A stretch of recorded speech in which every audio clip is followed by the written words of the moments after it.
Okay, so I want to talk about how we have updated the new interface of Loop Elements Deluxe, which makes this into your perfect loop workstation to create the best loops of your entire life. We've added in a couple of things that are really really dope.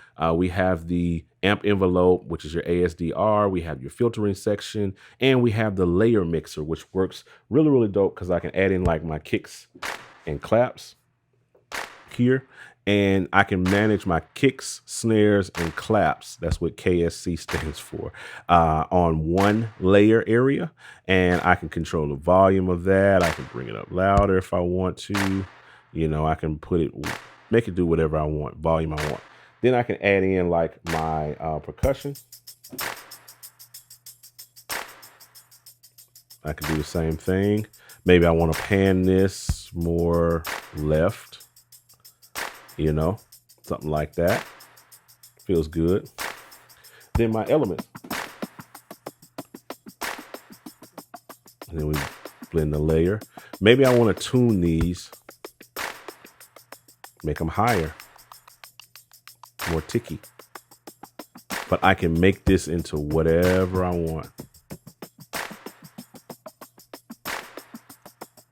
which I think is really, really cool. Now, what's really, really powerful in this section is like the filters.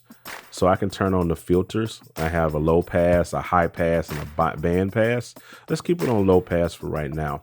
And let's mess with the cutoff. You can actually create your own kind of elements here. Let's bring the resolution or, that there resonance down here.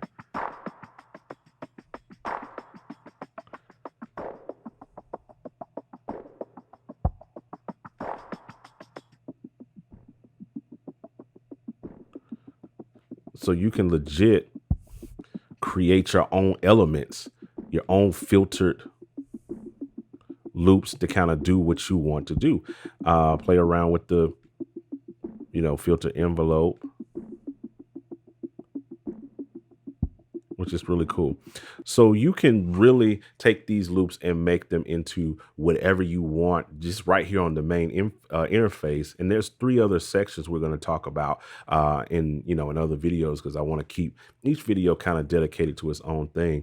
But even with the ASDR, you can do some things here. So if I played like my loops here and I kind of messed around with the decay, see what I'm saying? So there's just so many little things that you can do to make these loops into your own. Like with the original versions of Loop Elements, you were kind of stuck with those static samples, and you could do some things to them, but you'd have to go externally. We kind of heard you guys on that, and we updated the interface to add more functionality into being able to really take control of every aspect of the loops and be able to morph them and make them into whatever you need for them to be.